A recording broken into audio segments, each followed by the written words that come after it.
तो देखो, अभी मेरे पास मान लो एक ऐसा ऑब्जेक्ट है जिसमें मैंने फंक्शन रखा हुआ है, ये और डेट रखा हुआ है। ठीक है। अभी अगर मैं इस ऑब्जेक्ट को स्ट्रिंगिफाई करूंगा, const str is equal to JSON dot stringify. ठीक है। तो इससे होगा क्या, ये जो फंक्शन है ना ये भी स्ट्रिंगिफाई हो गया। मेरा जो ये डेट ऑब्जेक्ट था ये भी स्ट्रिंगिफाई हो गया। अब जब मैं इसको वापस से पार्स करूंगा, parse data JSON dot parse, और इसमें अगर मैं str पास करता हूँ, ठीक है, अभी अगर मैं पार्स डेटा को चेक करूंगा तो तुम देखोगे जो फंक्शन था वो तो हट ही गया है यहाँ से। ठीक है। और जो डेट ऑब्जेक्ट था वो स्ट्रिंग बन गया है। तो जब भी हम जेसन डॉट स्ट्रिंगिफाई करते हैं, जो भी रेफरेंस टाइप का डेटा होता है ना, वो अपनी इंफॉर्मेशन सब खो देता है। ठीक है। तो अगर तुम्हारे पास कोई ऑब्जेक्ट है जिसमें बस नंबर्स बूलियन है, तब तुम स्ट्रिंगिफाई यूज कर सकते हो। बट अगर उसमें फंक्शंस हैं, डेट ऑब्जेक्ट है या कोई भी ऑब्जेक्ट है, उस केस में ये प्रॉब्लम क्रिएट करेगा। ठीक है। प्रॉब्लम यही है कि तुम्हारे सारे रेफरेंसेस लॉस्ट हो जाएंगे। सर तो लाइक इसका कुछ अल्टरनेटिव है, लाइक हम कुछ और कर सकते हैं हाँ, अगर बताया हमें ना स्ट्रिंग स्ट्रक्चर। में। नहीं, इसमें कुछ नहीं कर सकते तुम। ओके, वो हाँ, स्ट्रक्चर देखो, क्लोन। स्ट्रक्चर क्लोन यूज करो और स्ट्रिंगिफाई को भी तुम वो कर सकते हो, लाइक से उसमें तुम अपना कस्टम फंक्शन पास कर सकते हो, जिसकी हेल्प से तुम अ, अपना लॉजिक लिख सकते हो। ठीक है। तो तुम वो कर सकते हो उसमें, लाइक अपना खुद का कोड लिख लो। गाइज, ये है हमारा आज का एजेंडा। सबसे पहले मैं प्रोटोटाइप का एक रिकैप दे दूंगा। इसमें हम ज़्यादा टाइम नहीं लगाएंगे क्योंकि हमारे आज के टॉपिक्स फिर पुश हो जाएंगे। आज हम कॉल बैक्स पढ़ेंगे, और then I will explain promises, after that async await, और देन इवेंट लूप के कॉन्सेप्ट्स, कि लाइक इवेंट लूप कैसे वर्क करता है। ठीक है। जावास्क्रिप्ट में हमें ये वर्ड सुनने को मिलता है, प्रोटोटाइपल इनहेरिटेंस। इस वर्ड का मतलब बस यही है कि लाइक से ये डिस्क्राइब करता है कि जावास्क्रिप्ट में अगर हम किसी ऑब्जेक्ट में कोई प्रॉपर्टी एक्सेस करते हैं तो किस प्रोसेस से वो प्रॉपर्टी लुकअप होता है। सो सबसे पहले जो लुकअप होता है वो करंट ऑब्जेक्ट में होता है, और अगर वो की उस ऑब्जेक्ट में नहीं होती है तो जावास्क्रिप्ट अपनी सर्चिंग को रोकता नहीं है। वो पूरी प्रोटोटाइप चेन में उस स्पेसिफिक की को सर्च करता है, और कहीं पर भी वो की मिलती है तो जावास्क्रिप्ट सिंपली उस की वैल्यू को रिटर्न कर देता है, अदरवाइज हमें अनडिफाइंड मिलता है। ठीक है। So this is प्रोटोटाइपल inheritance in JavaScript in short. और इसको तुम आराम से एक्सप्लोर कर सकते हो आफ्टर दिस सेशन।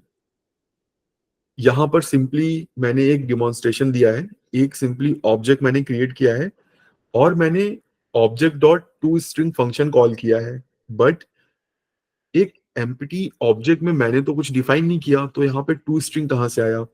ये टू स्ट्रिंग ऑब्जेक्ट की प्रोटोटाइप चेन में एडेड है। ठीक है। इस वजह से मुझे यहाँ पे फंक्शन कॉल देखने को मिली, कोई एरर नहीं मिली। जावास्क्रिप्ट में जो ऑब्जेक्ट फंक्शन है कैपिटल ओ, ठीक है, not small object, capital O object class, जो कि एक कंस्ट्रक्टर फंक्शन है, और ये बेस क्लास है जावास्क्रिप्ट में। इसी ऑब्जेक्ट फंक्शन से सब कुछ डिराइव होता है। जब भी हम जावास्क्रिप्ट में इस तरह से ऑब्जेक्ट बनाते हैं, JavaScript internally simply new object function को इन्वोक करता है। ठीक है। इसका क्या मतलब हुआ? इसका मतलब ये हुआ, जावास्क्रिप्ट में जितने भी ऑब्जेक्ट बनते हैं वो एक फंक्शन से बनते हैं। ठीक है। This is very important. JavaScript में जितने भी ऑब्जेक्ट बनते हैं वो एक फंक्शन से बनते हैं। ओके।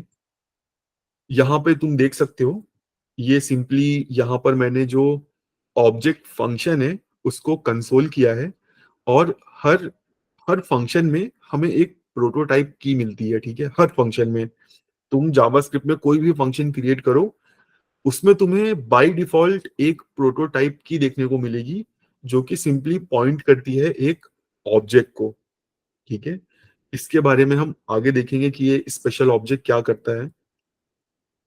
तो यहाँ पे सिंपली यही है, every function contains a special key called prototype whose value is an object. Simply यहाँ पे मैंने एक फंक्शन क्रिएट किया है टेस्ट, और टेस्ट डॉट प्रोटोटाइप किया है, तो मुझे एक एम्प्टी ऑब्जेक्ट मिला है। ठीक है, जावास्क्रिप्ट इसी तरह से लिंकिंग स्टैब्लिश करता है। ठीक है, अब देखो ये जो फंक्शन टेस्ट है, ये किस तरह से जो बेस क्लास ऑब्जेक्ट है उससे लिंक्ड है।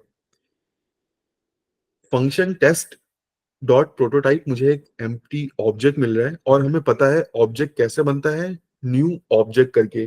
तो ये जो एम्प्टी ऑब्जेक्ट बना है, इसमें भी एक प्रोटोटाइप की होगी जो कि पॉइंट कर रही होगी ऑब्जेक्ट फंक्शन के प्रोटोटाइप को। तो मैं अगर चाहूं तो टेस्ट डॉट प्रोटोटाइप करूंगा, तो मुझे सिंपली ऑब्जेक्ट फंक्शन के प्रोटोटाइप का एक्सेस मिल जाएगा। इसी वजह से मैं टेस्ट पे to string has own property call कर पाता हूँ।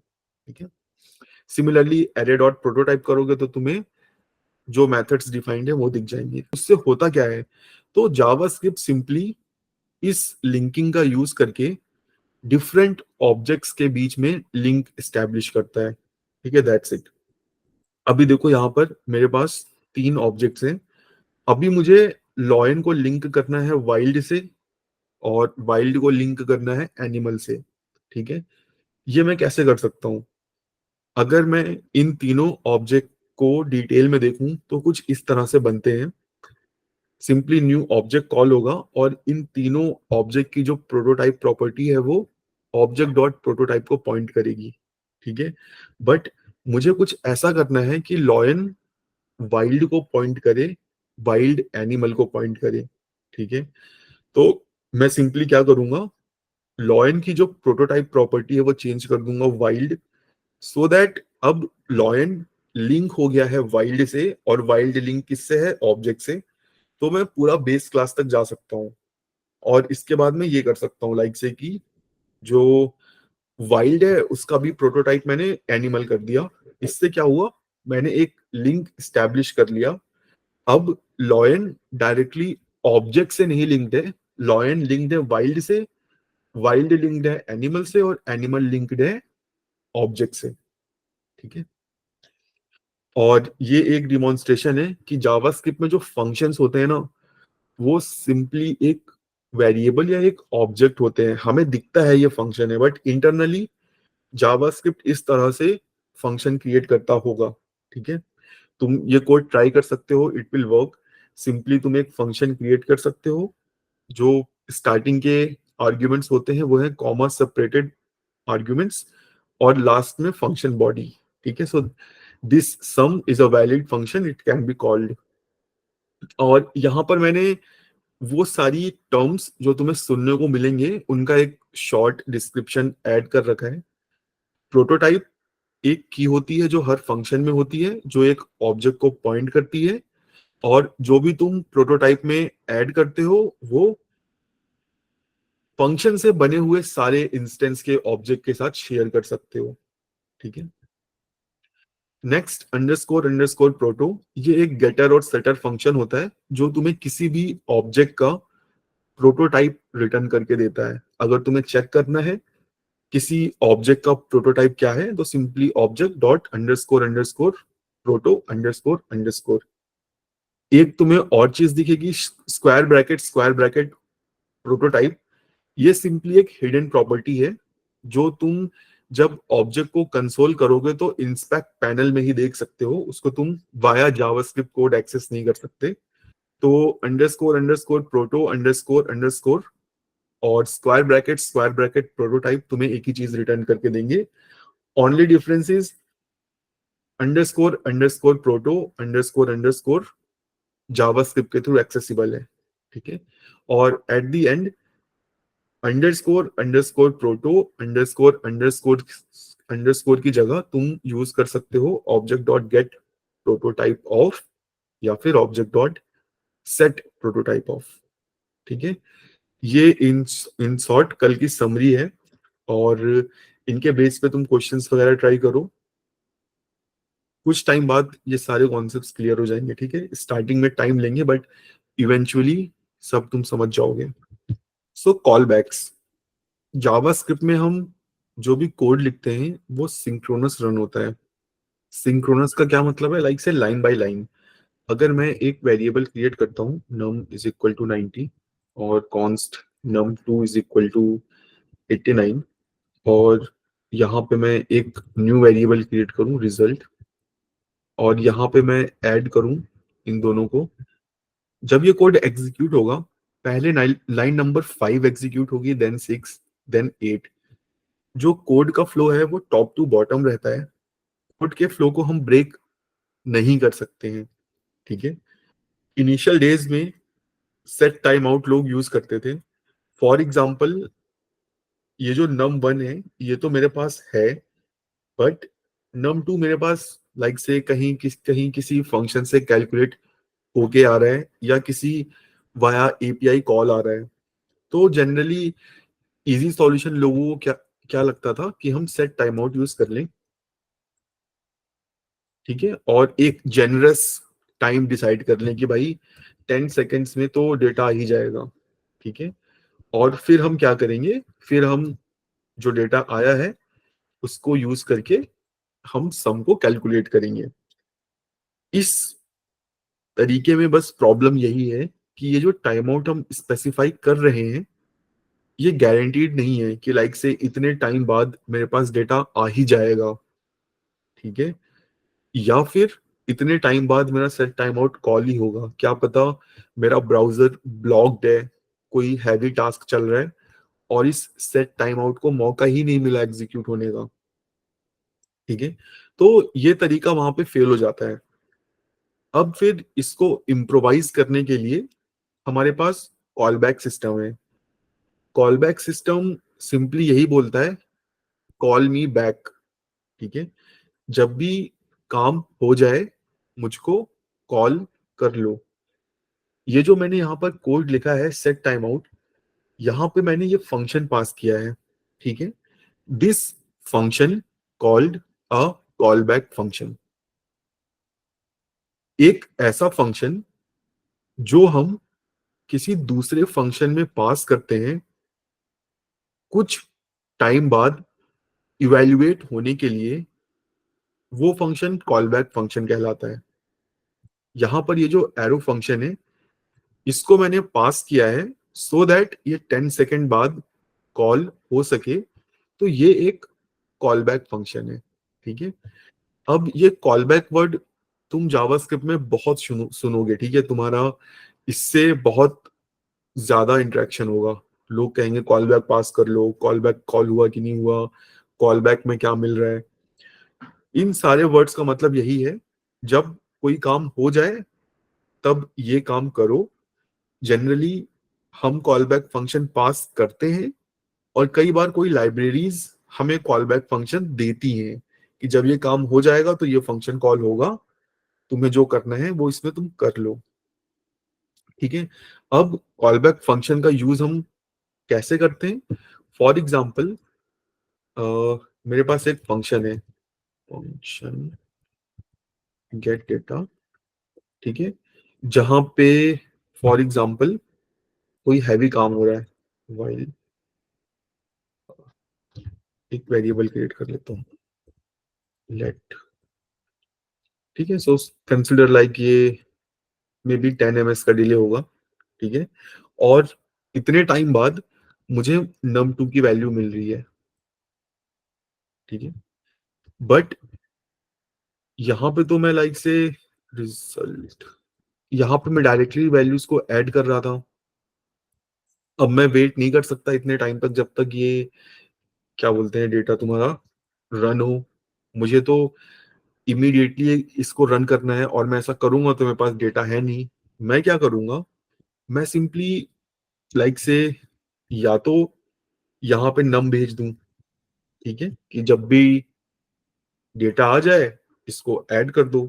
बट उससे ये प्रॉब्लम होगी कि फिर मैं फंक्शनैलिटी इंप्लीमेंट करूंगा गेट डेटा फंक्शन के अंदर, माइट भी ये गेट डेटा फंक्शन किसी लाइब्रेरी में हो और वो लाइब्रेरी अपने को परमिशन ना दे कोड एडिट करने की।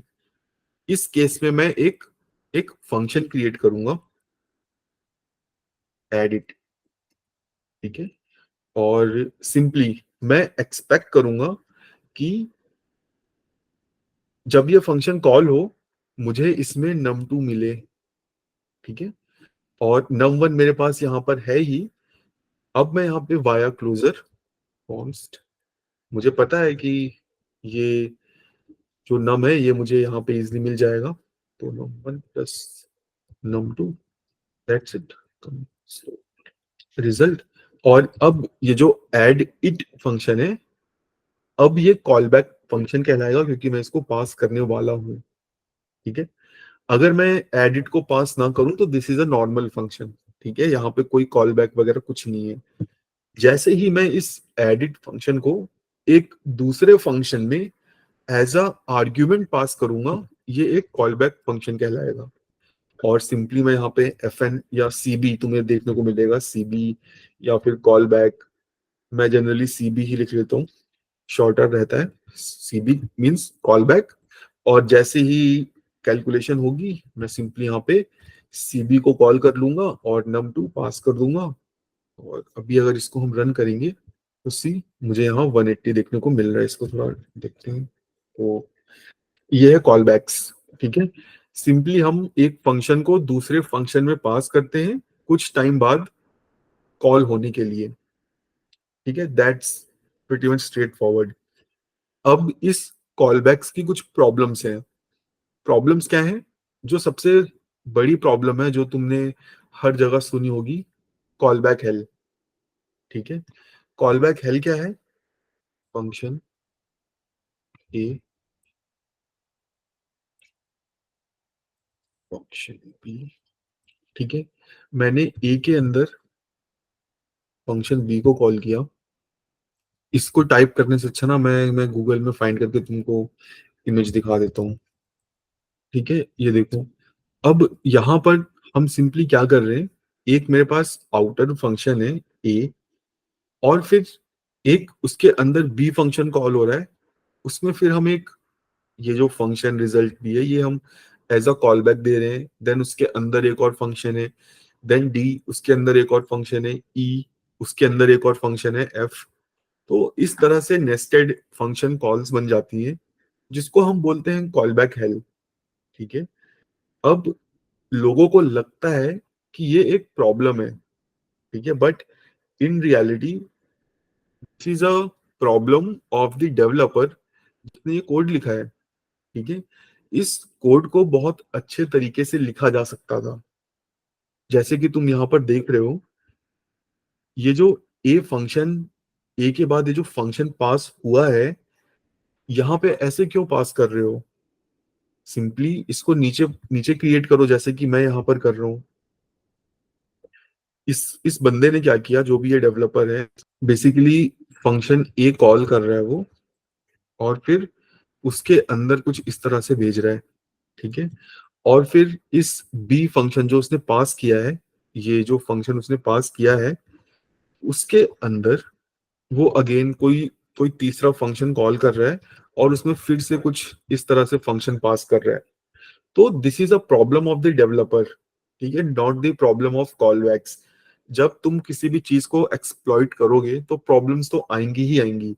अभी अगर इस कोड को इस तरह से लिखने की बजाय अगर वो सिंपली कुछ ऐसा कोड लिख देता, कॉल बैक ए, ठीक है, और सिंपली यहाँ पर कॉल बैक वन को बना देता, और इसके अंदर जो कुछ इस तरह से कोड लिखा था ये सी वाला, सिंपली यहाँ पर भी ऐसा कुछ कर देता, कॉल बैक टू, और कॉल बैक टू नीचे बना देता, ठीक है। तो हमारा कोड और रीडेबल हो जाता। ये आंसर तुम्हें मोस्टली हर जगह दिखेगा, ठीक है, कि लाइक से कॉलबैक से क्या प्रॉब्लम है, callback help. But in reality callbacks की जो प्रॉब्लम है वो है इन्वर्जन ऑफ कंट्रोल, ठीक है, inversion of control. What does this mean? This means passing of responsibility, ठीक है। इसका मतलब ये हुआ, अगर मैं रियल वर्ल्ड का एग्जांपल दूं, तुम्हारे पापा ने तुमको बोला कि भाई बेटा जाओ मार्केट से सामान लेके आओ। तुम्हारे पापा ने अपनी रिस्पॉन्सिबिलिटी तुमको हैंड ऑन कर दी, ठीक है, अब ये तुम्हारे ऊपर है कि तुम उस काम को करो या ना करो। अगर करते हो देन इट्स गुड, बट अगर नहीं करते हो तो ये तुम्हारे पापा के लिए प्रॉब्लम है, क्योंकि तुमने उनका काम नहीं किया। और प्रोग्रामिंग वर्ल्ड में ये प्रॉब्लम बहुत लाइक से बहुत ही डेंजरस हो सकती है। मैं जब इस कॉलबैक्स को पढ़ रहा था, जिस बंदे से मैंने ये सारी चीजें पढ़ी, उसने बहुत अच्छा एग्जांपल दिया था जो मैं तुम्हारे साथ शेयर करता हूँ। एक एक यूएस की कंपनी है, ठीक है, और जिनका काम था टीवी बेचना। अब न्यू ईयर की सेल थी, और उनके पास फोन आता है कि भाई मैंने एक टीवी के लिए पेमेंट किया है और 2 बार पेमेंट हो गया है। अब भाई उन लोगों ने सारे इंजीनियर्स डेवलपर्स को बैठाया कि ऐसा हुआ क्यों।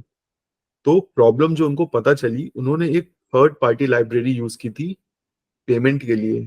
फॉर एग्जांपल ट्रांसैक्ट, ठीक है, और ये उनके पास मेथड था इनिट पेमेंट, जो कि सिंपली ट्रांजैक्शन करता था।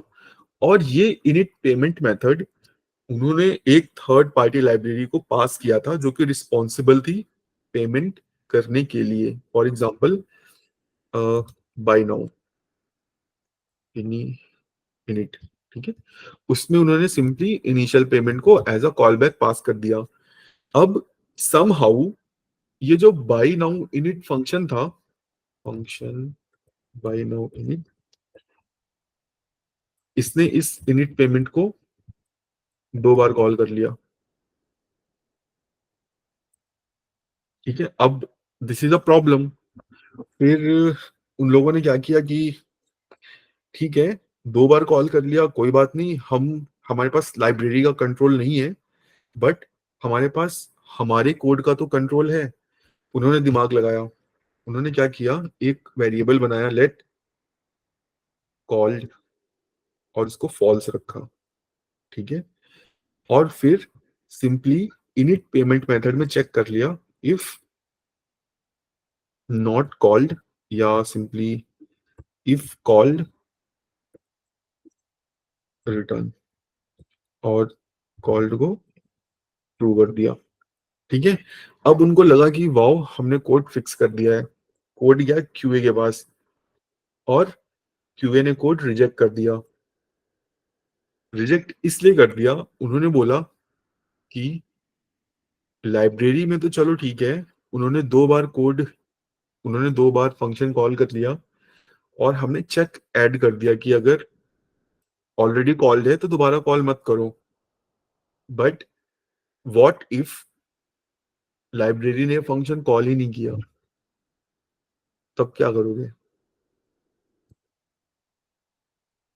तो this is a problem of classic callbacks. ठीक है, इसमें यही होता है कि इन्वर्जन ऑफ कंट्रोल, हम अपनी रिस्पॉन्सिबिलिटी हैंड ओवर कर देते हैं किसी दूसरे फंक्शन को। अब उस दूसरे फंक्शन की रिस्पॉन्सिबिलिटी है मेरे फंक्शन को कॉल करने की। ठीक है, अब वो फंक्शन मेरे फंक्शन को कॉल कर भी सकता है, नहीं भी कर सकता है। अगर नहीं करेगा देन दैट्स अ प्रॉब्लम। ठीक है, और इसी प्रॉब्लम को रिजॉल्व करने के लिए प्रोमिसेस का इन्वेंशन हुआ। ठीक है, प्रोमिसेस में एटलीस्ट हमारे पास थोड़ा सा कंट्रोल है कि अगर थोड़ी देर बाद मेरे पास डेटा नहीं आता, मैं कुछ एक्शन ले सकता हूँ। ठीक है, उसमें भी एज केसेस हैं कि फॉर एवर वेटिंग, कि तुम्हारी तुम्हारी प्रोसेसिंग हो ही जा रही है, बट उसको भी तुम टाइम आउट्स वगैरह का यूज करके मैनेज कर सकते हो। बट मोटा मोटा इसी प्रॉब्लम को प्रोमिसेस ने कुछ हद तक हैंडल किया। ठीक है, नॉट फुली, बट कुछ हद तक। अब प्रोमिसेस के 2 पार्ट्स हैं। अगर तुम प्रोमिसेस पे काम करते हो, जब जब तुम बिगिनर लेवल पे काम करते हो, जब तुम अपना कैरियर स्टार्ट करते हो, तो तुमसे कोई प्रॉमिस क्रिएट नहीं करवाता, तुम बस प्रॉमिस को कंज्यूम करते हो। ठीक है, जैसे जैसे तुम्हारा एक्सपीरियंस बढ़ता जाता है, वैसे तुम रियलाइज करते हो कि इस कंजम्पशन के पहले प्रोमिसेस क्रिएट होते हैं। ठीक है, जब प्रॉमिस क्रिएट होते हैं तभी तुम उनको कंज्यूम कर सकते हो। कई लोगों को ऐसा लगता है कि वो जो जब डॉट देन कर रहे हैं तो वो प्रॉमिस क्रिएट कर रहे हैं, बट इन रियलिटी वो प्रॉमिस कंजम्पशन फेज है। ठीक है, तो प्रोमिसेस क्या है? प्रोमिसेस ES6 या आई थिंक ES6 से पहले ब्राउजर का पार्ट थे। ठीक है, like they were not included in JavaScript spec, but after ES6 they were added in JavaScript. ठीक है, तो प्रोमिसेस सिंपली हमको एक एबिलिटी देते हैं असिंक्रोनस कोड को रन करने के लिए। जावास्क्रिप्ट एक सिंगल थ्रेडेड लैंग्वेज है, तो हम एक बार में एक ही काम कर सकते हैं। ठीक है, अगर मैं एपीआई कॉल लगा रहा हूं तो वो एपीआई कॉल ही लगेगी। ठीक है, इसीलिए ये जो एपीआई कॉल वाला पूरा चीज है वो ब्राउजर मैनेज करता है, नॉट जावास्क्रिप्ट। जब एपीआई कॉल लग जाती है तो कंट्रोल ब्राउज लाइक से जावास्क्रिप्ट को मिल जाता है और जावास्क्रिप्ट अपना काम कर लेती है। ये चीज हम अभी इवेंट लूप वगैरह में देखेंगे। मैं बता देता हूँ हम प्रॉमिस कैसे क्रिएट करते हैं। सिंपली प्रॉमिस एक क्लास है या एक कंस्ट्रक्टर फंक्शन है। हम सिंपली न्यू कीवर्ड का यूज करके प्रॉमिस क्रिएट करते हैं। New promise, that's it. हमने एक प्रॉमिस क्रिएट कर लिया है। अभी ये कुछ नहीं कर रहा। जिस तरह से एक एक रियल लाइफ में हम किसी से प्रॉमिस करते हैं किसी भी चीज का, उस प्रॉमिस की कुछ स्टेजेस होती हैं। ठीक है, क्या क्या स्टेजेस होती हैं? हम एक एग्रीमेंट करते हैं किसी के भी साथ, दोस्त के साथ, लाइक से बिजनेस डील, कुछ भी हम एग्रीमेंट बनाते हैं। अब इस एग्रीमेंट में कुछ पॉसिबिलिटीज हैं। या तो एग्रीमेंट मेरा फुलफिल होगा या तो ब्रेक होगा, और जब तक ये दोनों चीजें नहीं हो जाती तब तक वो प्रोसेसिंग में रहेगा। ठीक है, या इन प्रोग्रेस में रहेगा। सिमिलरली जो जावास्क्रिप्ट में प्रोमिसेस हैं उनकी भी तीन स्टेज होती है, तीन स्टेट होती है ऐसा कह लो। जो सबसे पहली स्टेट होती है वो होती है लाइक से फुलफिल्ड। दैट मीन्स प्रॉमिस ने अपना काम खत्म कर दिया। दूसरी होती है रिजेक्टेड, यानी जो काम तुमने प्रॉमिस को करने को दिया था उसमें कुछ एरर आ गई है और प्रॉमिस अपना काम पूरा नहीं कर पाया। और जो थर्ड स्टेट है वो है पेंडिंग। दैट मीन्स कि तुम्हारा जो प्रॉमिस है वो रनिंग है। ओके, अब बात आती है कि यहाँ पे जो मैंने ये प्रॉमिस क्रिएट किया है ये अभी कुछ नहीं कर रहा। ना तो ये बता रहा है कि काम पूरा हुआ है, और ना तो ये बता रहा है कोई एरर आ रही है। अभी इस प्रॉमिस की स्टेट जो है वो हमेशा पेंडिंग ही रहेगी। ठीक है, अब मैं कैसे कैसे बताऊंगा लाइक से कि मेरा काम हो गया है? Via callbacks. तो ये जो प्रॉमिस है ये सिंपली एक एक फंक्शन है। ठीक है, ऐसा समझ लो जावास्क्रिप्ट में इसका जो इम्प्लीमेंटेशन है थोड़ा सा मैं वो दिखा देता हूँ सो दैट अपने को पता चल जाए कि किस तरह से ये काम करता है। ठीक है, वो क्लास प्रॉमिस, इसमें एक कंस्ट्रक्टर होगा। ठीक है, और एक कंस्ट्रक्टर क्या एक्सपेक्ट करेगा? A call back. और इस प्रॉमिस को जब हम क्रिएट करते हैं तो हम इसमें एक कॉल बैक फंक्शन पास करते हैं। ठीक है, अब जैसे ही मेरा कंस्ट्रक्टर इन्वोक होगा मेरा जो कॉल बैक फंक्शन है वो इमीडिएटली कॉल हो जाएगा। ठीक है, और इस प्रॉमिस के पास कुछ स्पेशल मेथड रहते हैं, रिजॉल्व और रिजेक्ट। ठीक है, प्रॉमिस जो क्लास है वो क्या करता है, जब कॉलबैक को कॉल करता है तो सिंपली रिजॉल्व और रिजेक्ट मेथड भी पास कर देता है। ठीक है, सो दैट एक डेवलपर ये बता सके कि मेरा काम खत्म हो गया है। अभी जो मैंने ये रिजॉल्व और रिजेक्ट को एज अ कॉलबैक फंक्शन में पास किया है ये चीजें मुझे यहाँ पर मिल जाएंगी क्योंकि यही कॉलबैक फंक्शन है जो मैं यहाँ कॉल कर रहा हूँ। और जब मैं इस कॉलबैक फंक्शन को कॉल कर रहा हूँ तो मैं दो चीजें भेज रहा हूँ, रिजॉल्व और रिजेक्ट, रिजॉल्व और रिजेक्ट। ठीक है, अब मैं सिंपली यहां पर एक सेट टाइम आउट लगा सकता हूं और यहाँ पे मैं टाइम दे सकता हूँ 5 सेकेंड्स, और यहाँ पे मैं कंसोल कंसोल नहीं करता हूँ। 5 सेकेंड बाद मुझे पता है मेरा काम हो जाएगा, तो मैं रिजॉल्व कॉल कर लेता हूँ। दैट मीन्स मेरा काम हो चुका है, और मैं चाहूँ तो यहाँ पे कुछ कस्टम डेटा भी पास कर सकता हूँ। अभी मैं एक स्ट्रिंग पास कर देता हूँ, ठीक है, और इसको मैं रिमूव कर देता हूँ, इसकी जरूरत नहीं है। ये बस मैंने समझाने के लिए लिखा था। कई लोगों को कंफ्यूजन होता है कि रिजॉल्व और रिजेक्ट ये दो चीजें कहाँ से आई हैं। तो ये प्रॉमिस के लाइक से क्लास में ही डिफाइंड है। जो कंस्ट्रक्टर फंक्शन है, जब वो कॉल बैक को कॉल करता है तो सिंपली रिजॉल्व और रिजेक्ट फंक्शन को एज अ आर्ग्यूमेंट पास कर देता है, दैट्स इट। तो ये था प्रॉमिस का क्रिएशन फेज। अभी अगर मैं यहाँ पे इस लाइक से टास्क बना लेता हूँ, टास्क, ठीक है, और अगर मैं इसको अब कंज्यूम करना चाहूं तो simply task dot then. Then का क्या मतलब है, जब भी काम हो जाए तो देन को इन्वोक करो, और ये देन हमसे एक कॉल बैक फंक्शन लेता है, और इस कॉल बैक फंक्शन में हमें जो ये डेटा मैंने रिजॉल्व में पास किया है ये मिलता है। और इसको मैं कंसोल कर लेता हूँ, डेटा ब्राउजर में चलते हैं, सी, इसको मैं रिफ्रेश करता हूँ, 5 सेकंड बाद देखना यहाँ पे मैसेज आ जाएगा। ठीक है, डेटा फ्रॉम रिजॉल्व। और अगर मैं यहाँ पे रिजेक्ट करता हूँ, ठीक है, तो मैं देन के साथ साथ यहाँ पे एक कैच ब्लॉक को भी चेन कर सकता हूँ, कैच, इसके पास भी एक कॉल बैक फंक्शन जाता है, और यहाँ पर मुझे वो एरर मिलती है जो मैंने रिजेक्ट में पास की है। और यहाँ पे मैं कंसोल डॉट लॉग एरर, अभी मुझे एरर देखने को मिलेगी यहाँ पर 5 सेकंड बाद। ठीक है, इसे मैं एरर कर देता हूँ, टाइम को 5 ms कर देते हैं। ठीक है, सी, एरर आ गई, डेटा फ्रॉम रिजॉल्व, क्योंकि मैंने रिजेक्ट कर दिया है। यहाँ पर एक और इंटरेस्टिंग चीज है, एक फाइनली ब्लॉक भी यहाँ एग्जिस्ट करता है। इस फाइनली का क्या मतलब है, कई बार कुछ ऐसी चीजें होती हैं जो हमें देन ब्लॉक में भी करना पड़ता है और एरर ब्लॉक में भी करना पड़ता है। जैसे कि कोई लोडिंग स्टेट, जब भी एपीआई कॉल लगती है तो हम लोडिंग ट्रू कर देते हैं, और फिर सक्सेस में हम उसको फॉल्स करते हैं, और एरर के केस में भी फॉल्स करते हैं। तो हम सेम काम दो बार कर रहे हैं।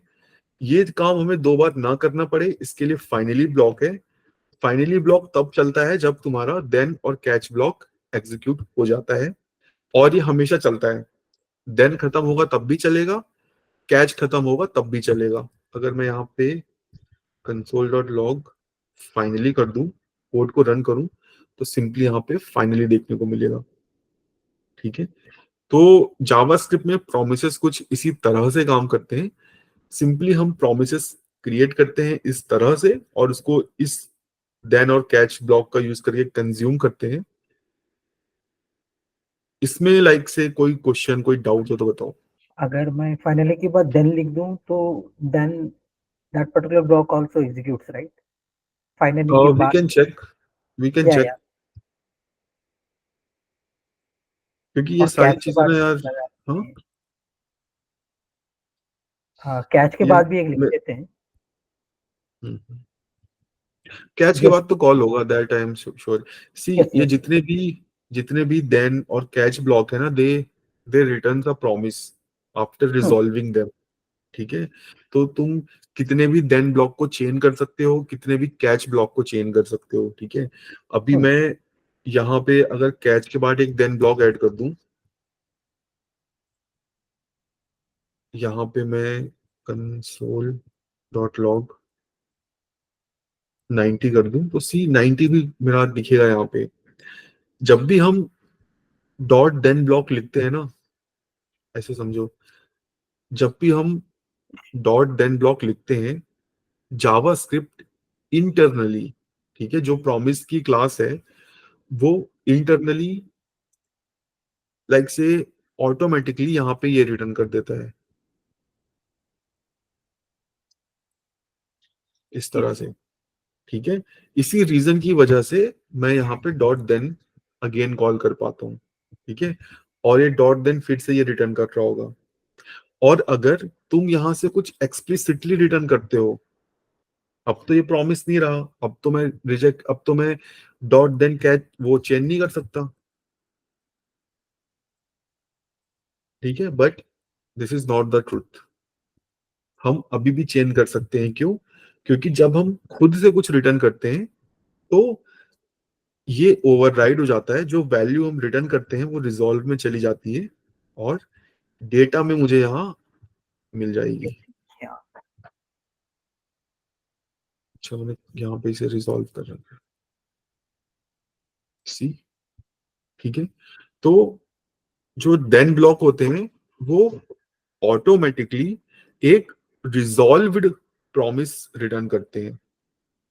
ठीक है, और ये सबके साथ होता है। कैच भी एक रिजॉल्व प्रॉमिस रिटर्न करता है, फाइनली भी एक रिजॉल्व प्रॉमिस रिटर्न करता है।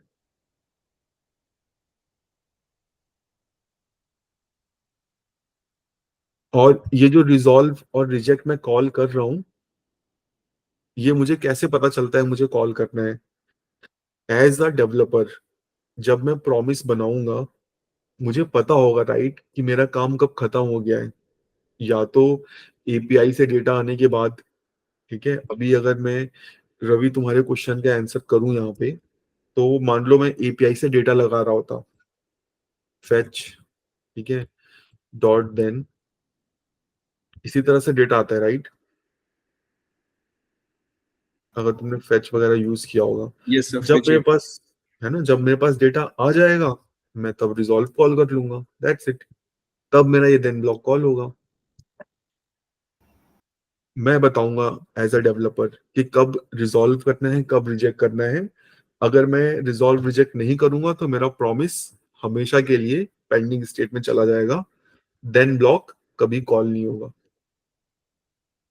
ओके, वो डॉट देन हमें हेल्प कर रहा है अब ये डिसाइड करने में, लाइक उसका हाँ, got it। अच्छा ठीक, यस यस।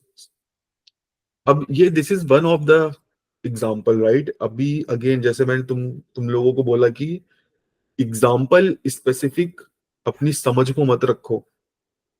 ठीक है, अभी अगर ये डॉट देन से तुम्हें समझ में आ गया कि अच्छा इससे पता चल रहा है, तो यहाँ पे तुमको ये मेंटल मॉडल रखना है कि यहाँ पे बस मुझे जब भी मेरा काम हो जाए, मुझे रिजॉल्व को कॉल करना है। अब जरूरी नहीं कि देन तुम यहाँ पे फैच ही यूज करो, तुम यहाँ पे कोई कैलकुलेशन भी कर सकते हो normal, like say const n is equal to, हाँ यस, कुछ भी लाइक एनीथिंग, और रिजॉल्व कर दो। ठीक है, it's totally up to you कि तुम कब रिजॉल्व या रिजेक्ट करो। Something like emitter and observer. Sorry, emitter and observer. वो emit कर रहा है या हम यहाँ observe कर रहे नहीं हैं? नहीं नहीं, emitter and observer are two very different things. Okay, ठीक okay, है, उनका उनका they work on different principle, promises work on different principle. okay. ठीक है, इवेंट एमिटर के केस में होता है कि they are you are continuously listening. ठीक है, तुम हाँ, आंख लगाए बैठे हो, यहाँ पे ऐसा कुछ नहीं है, आया तो आया, नहीं आया तो नहीं आया, ऐसा सीन है यहाँ पे। got it, got it. ठीक है, प्रोमिसेस हम यूज करते हैं एसिंक टास्क के लिए, जब भी टाइम का डिफरेंस आ जाता है, जब कोई काम ऐसा है जो थोड़ी देर बाद होगा और मुझे जब वो काम हो जाए तब मुझे कुछ करना है, तो मैं प्रोमिसेस यूज करूंगा। ठीक है, और ये समझ लो कॉलबैक्स की प्रॉब्लम को सॉल्व कर रहा है। अब देखो, देन ब्लॉक भी मैंने पास किया, कैच ब्लॉक भी मैंने पास किया, कैच मैंने हटा दिया, कैच भी मैंने पास किया लाइक से एरर हैंडल करने के लिए। ठीक है, और इसके हाई चांसेस होते हैं कि या तो देन कॉल होगा या तो कैच कॉल होगा, और मैं पता कर सकता हूँ कि लाइक क्या स्टेटस है मेरे मेरे कोड का या मेरे कॉल बैक्स फंक्शन का।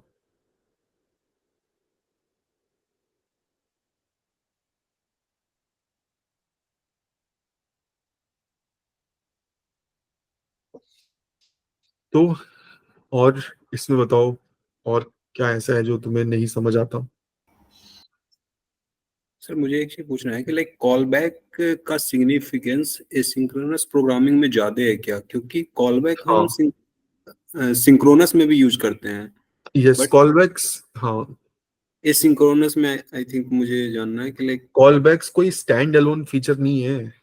ठीक है, कॉलबैक्स आर सिंपली अ टर्म जो सिंपली हम एक फंक्शन के लिए बोलते हैं। ठीक है, एक फंक्शन को जब भी तुम किसी दूसरे फंक्शन में पास करोगे वो कॉलबैक कहलाता है। अब तुम कहीं पे भी फंक्शन पास कर दो, यहाँ पे मैंने देखो देन ब्लॉक में एक फंक्शन पास किया है, तो this function is called a callback function. और यही चीज हम मैप फिल्टर रेड्यूस में करते हैं, हाँ, तो यस, वो भी एक कॉलबैक फंक्शन तुम वहां पास करते हो मैप फिल्टर रिड्यूस में। गॉट। ठीक है, और यही यही प्रॉब्लम है कॉलबैक फंक्शन की। अब यही यही मैं हमने थोड़ी देर पहले डिस्कस किया था। व्हाट इफ जो लाइब्रेरी का मेंटेनर है उसने ना तो रिजॉल्व किया है ना तो रिजेक्ट किया है। ठीक है, ना तो तुम्हारा देन ब्लॉक कॉल होगा ना तो तुम्हारा कैच ब्लॉक कॉल होगा। You will be continuously waiting कि कब मेरी एपीआई कॉल से डेटा आए। तो this is again problem with callbacks जो फुल्ली प्रोमिसेस में भी मैनेज नहीं है। ठीक है, ये प्रॉब्लम हमेशा रहेगी ही रहेगी। अगर तुम्हारा प्रॉमिस लाइक से हमेशा के लिए पेंडिंग में है, तो या तो तुम कुछ टाइम आउट्स यूज करो कि लाइक से फॉर एग्जांपल सर्टेन टाइम बाद डेटा नहीं आया तो मैं लाइक से एपीआई कॉल कैंसिल कर दूंगा, या जो प्रॉमिस है उसको मैं रीट्रिगर करूंगा, प्रीवियस रिस्पॉन्स को रिजेक्ट कर दूंगा। तो तुम्हें इस तरह के फिर लाइक से फॉल बैक्स कोड लिखने पड़ेंगे। ठीक है, अब प्रोमिसेस के ना कुछ कुछ वेरिएंट्स हैं। ठीक है, जो कि मैं कवर नहीं कर रहा हूँ क्योंकि लाइक से उसमें बहुत टाइम निकल जाएगा। तुम देख लेना। एक है promise डॉट ऑल, 4 वर्जन है, ऑल सेटल्ड, एनी और रेस।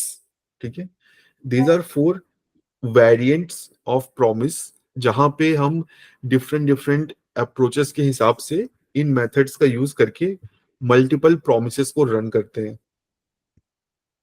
ठीक है, मैंने ऑलरेडी लाइक से इन 4 टॉपिक्स पे वीडियो बना रखा है जो मैं रिकॉर्डिंग के लिंक के साथ शेयर कर दूंगा।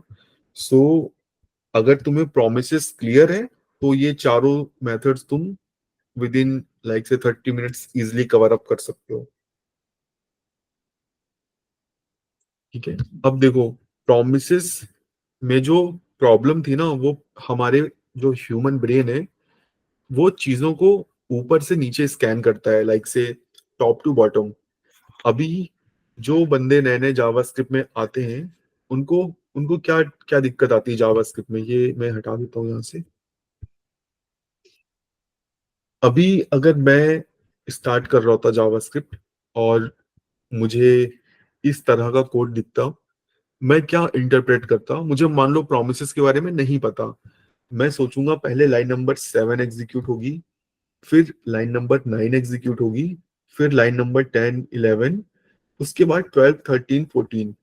मैं कुछ इस मेंटल मॉडल से इस कोड को देखता और यहीं पर बग आने की मोस्ट लाइक से चांसेस हैं, क्योंकि यहाँ पे ऐसा नहीं है, कोड लाइन बाय लाइन यहाँ पे एग्जीक्यूट नहीं होगा, चीजें ऊपर नीचे एग्जीक्यूट होंगी। इस प्रॉब्लम को रिजॉल्व करने के लिए एसिंक और अवेट का लाइक से इंट्रोडक्शन हुआ। वहां पे पूरी फोकस लोगों ने किया, लाइक से जो डेवलपर्स थे जिन्होंने उस फीचर को एडअप किया, कि हम कोड को सिंक्रोनस बना सके, हम कोड को ऐसा बना सके कि एक नॉर्मल डेवलपर जब उस कोड को देखे तो वो इजिली चीजों को समझ पाए कि डेटा का फ्लो कैसे हो रहा है। ठीक है, एसिंक अवेट में सिंपली प्रोमिसेस को कंज्यूम करने का जो तरीका है वो बदलता है। प्रोमिसेस क्रिएट करने का जो तरीका है वो सेम ही रहता है, वो नहीं बदलता।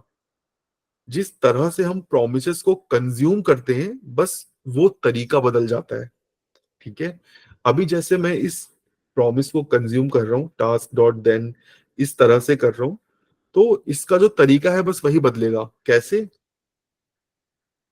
एसिंक और अवेट को यूज करने के लिए हमें सिंपली किसी भी फंक्शन के आगे एसिंक कीवर्ड का लगाना बहुत जरूरी है। एसिंक फंक्शन टेस्ट, ठीक है। अवेट कीवर्ड को मैं विदाउट एसिंक फंक्शन नहीं यूज कर सकता, ठीक है।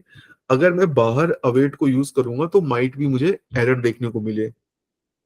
अभी with latest browsers top level await का सपोर्ट ऐड कर दिया है, तो माइट भी अगर मैं यहाँ पे ये कोड रन करूं तो let's see, await is only valid in async function and the top level bodies of modules, ठीक है। तो हमें एक async फंक्शन के अंदर ही await को यूज करने की पावर मिलती है, ठीक है।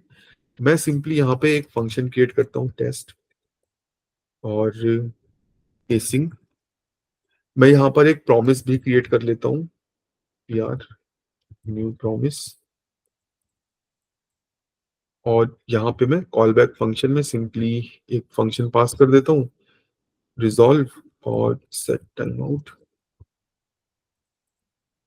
1 सेकंड के बाद मैं इसको रिजॉल्व कर देता हूँ, डन, ठीक है। अभी अगर मुझे इस पीआर को कंज्यूम करना होता मैं कैसे करता? पीआर डॉट देन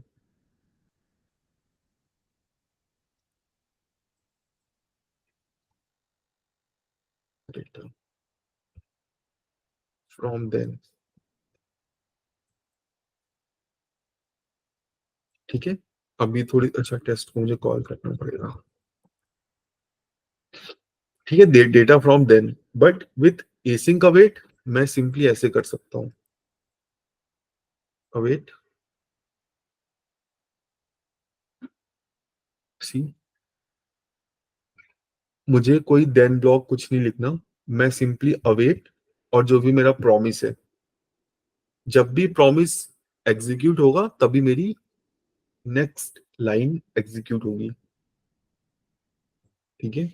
तो यहाँ पे देखो मुझे एक सिंक्रोनस लुकिंग कोड मिल रहा है। अब लग रहा है कि हाँ लाइन नंबर 15 एग्जीक्यूट होगी और लाइन नंबर 16। जब लाइन नंबर 16 एग्जीक्यूट होगी अब मैं गारंटी कह सकता हूँ कि हाँ मेरे पास डेटा रहेगा। अब अगर कोई भी इस कोड को पढ़ेगा तो वो इजिली समझ जाएगा कि भाई अच्छा डेटा आने के बाद मैं ये कर रहा हूँ, ठीक है। ये डिफरेंस हो जाता है एसिंक अवेट यूज करने का। और एसिंक जो फंक्शन हम बनाते हैं उसमें कुछ हमें लाइक से स्पेशल फीचर्स भी मिलते हैं। हर एसिंक फंक्शन एक प्रॉमिस रिटर्न करता है।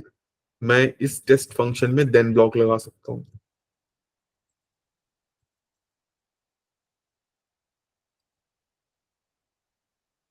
cb in test, let's see, ठीक है। सी मैंने कुछ भी रिटर्न नहीं किया, ठीक है, बट फिर भी मैं यहाँ पे देन ब्लॉक यूज कर पा रहा हूँ बिकॉज एक एसिंक फंक्शन हमेशा एक प्रॉमिस रिटर्न करता है, ठीक है। और अगर मैं यहाँ से कुछ एक्सप्लिसिटली रिटर्न कर दूं, फॉर एग्जांपल रिटर्न 4, तो लेट्स सी क्या होता है। उस केस में जो वैल्यू मैंने रिटर्न की है वो again as a resolve promise में चली जाती है और वो वैल्यू मुझे यहाँ कॉल बैक में मिल जाती है,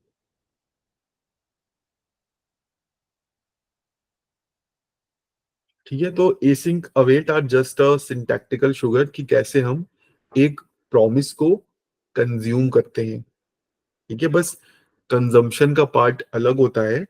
और जहां पे भी तुम्हें अवेट यूज करना है चेक कर लो कि जो फंक्शन है उसके सामने तुमने एसिंक लिखा है, अदरवाइज एरर थ्रो होगी। जो टॉप लेवल अवेट का सपोर्ट है माइट भी वो मॉड्यूल्स में ऐड हुआ हो, और अभी भी लाइक से टॉप लेवल अवेट यूज करने के लिए माइट भी जावास्क्रिप्ट लाइब्रेरीज या रिएक्ट प्रोजेक्ट्स को अपग्रेड करना पड़े न्यू वर्जन पे, नोड जेएस के न्यू वर्जन पे। तो हर कोई अफोर्ड नहीं कर पाता लाइक से क्विकली नए वर्जन पे मूव करना। तो अभी भी मैं देखता हूँ लोगों को लाइक से अच्छी अच्छी कंपनीज में, टीसीएस या लाइक से विप्रो, जो भी ये कंपनीज हैं, वहां पे अभी भी लोग टॉप लेवल अवेट पे मूव नहीं हुए हैं, वो लोग अभी भी पुराने तरीकों का ही यूज कर रहे हैं। तो इसीलिए अपने को ये चीज पता होनी चाहिए, भले ही टॉप लेवल अवेट आ चुका है, कि हमें जब भी अवेट यूज करना है हम फंक्शन के आगे एसिंक लगाएंगे, just to be sure. That's it. इसमें बताओ लाइक कोई डाउट कुछ भी? ठीक है, तो ठीक है, फिर let's move to our new topic, event loop. I think वहां पे चीजें इंटरेस्टिंग होंगी। ठीक है, तो इवेंट लूप पे जाने से पहले मैं एक क्वेश्चन पूछता हूँ, ठीक है? We know car, right? Car जो हम चलाते हैं या देखते हैं, तो can you all guys tell me parts of car, कि कार में क्या क्या पार्ट्स होते हैं?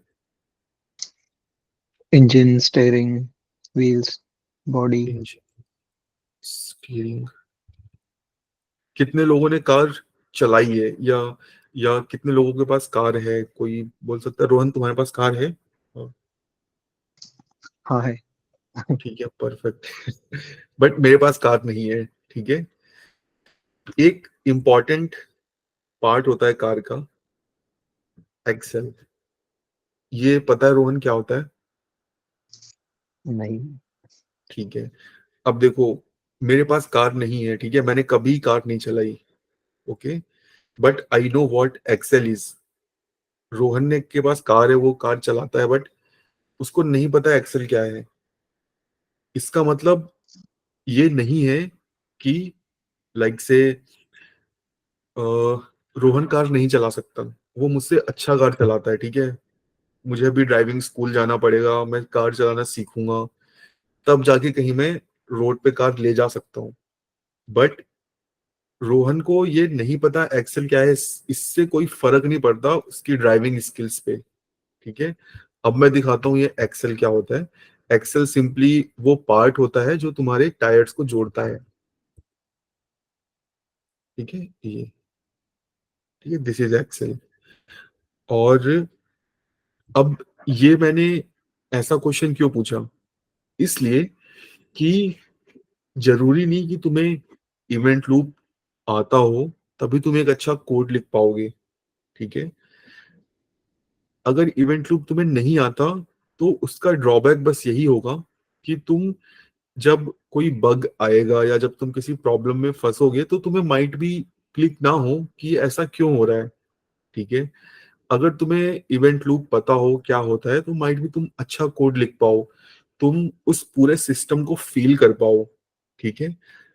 इवेंट लूप को जानने का मतलब है कि हम किसी चीज को इंटरनली बहुत अच्छे से समझने की कोशिश कर रहे हैं, ठीक है? Just like knowing the parts of car, ठीक है? अभी अगर हम और डिटेल में जाएं तो लाइक से और भी ऐसी चीजें निकल के आएंगी जो बहुत इंपॉर्टेंट है, बट एज अ कंज्यूमर मुझे पता नहीं होना भाई, मुझे बस कार चलाने से मतलब है, राइट? मुझे ये सारी चीजें नहीं जाननी। बट अगर मुझे ये सारी चीजें पता होंगी तो मेरा क्या फायदा होगा as a owner of car? कल को अगर मेरी कार में कोई खराबी आती है तो मैं एटलीस्ट गैराज वाले को फोन करके बता सकता हूँ। फॉर एग्जांपल मैं हाईवे में फंसा हूँ और मेरी कार खराब हो गई और मेरा मान लो एक्सेल टूट गया, तो मुझे पता ही नहीं रहेगा ना कि मैं क्या बोलूंगा, कि क्या टूटा है, मैं उसको माइट भी समझा ना पाऊं। तो similarly goes with event loop.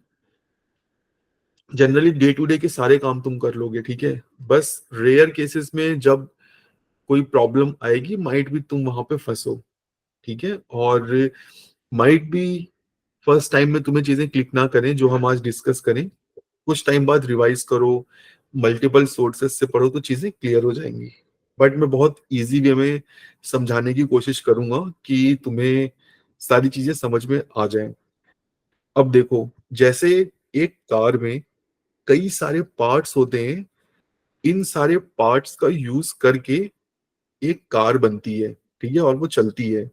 जब ये सारी चीजें आपस में एक अच्छे तरीके से इंटरेक्ट करती हैं तब हमारी कार चलती है।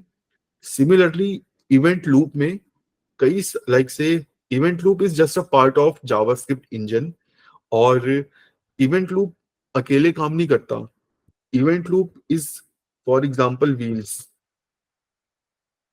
ठीक है, अगर मैं जावास्क्रिप्ट इंजन में जो इवेंट लूप का कॉन्सेप्ट है उसको उसको ब्रेक करूं, तो उसमें मुझे कई सारे पार्ट्स, मूविंग पार्ट्स दिखेंगे जो आपस में मिलके काम करते हैं. ठीक है, for example wheels can be treated as event loop.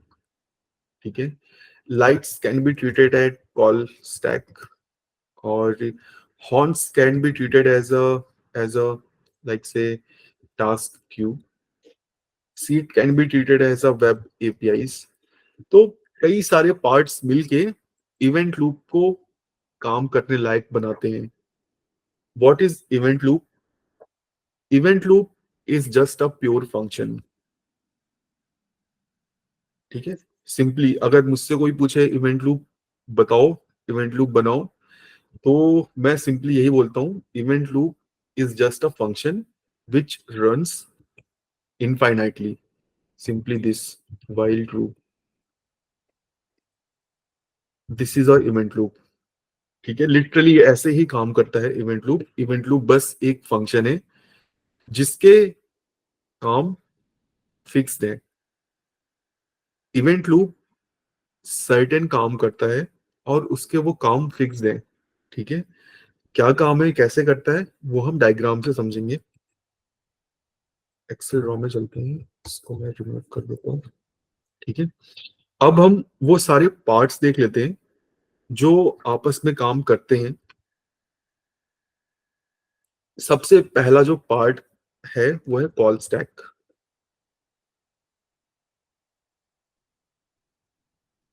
Call stack क्या है? जब भी हम फंक्शन कॉल करते हैं, we can visually see call stack in our browser. हमें सिंपली सोर्सेस पैनल में जाना है. इसको मैं जूम आउट कर देता हूँ. लेट्स ब्रिंग इट डाउन और let's go to our code. Function parent, parent.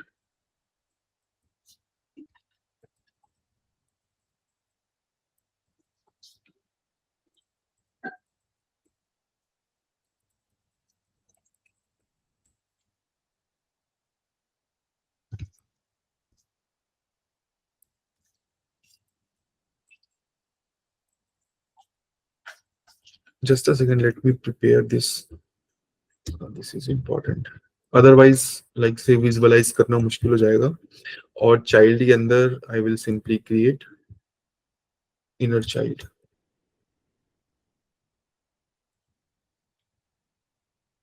Okay, and let's child. Okay, inner child call कर लेते हैं. ठीक है, सोर्सेस में चलते हैं और पेरेंट पे लगा देते हैं. ठीक है, तो जब भी हम जावास्क्रिप्ट में फंक्शन को कॉल करते हैं ना, जब भी फंक्शन को कॉल करते हैं, वो फंक्शन कॉल स्टैक में पुश हो जाता है. ठीक है, यहाँ पे देखो मेरा एक कॉल स्टैक है.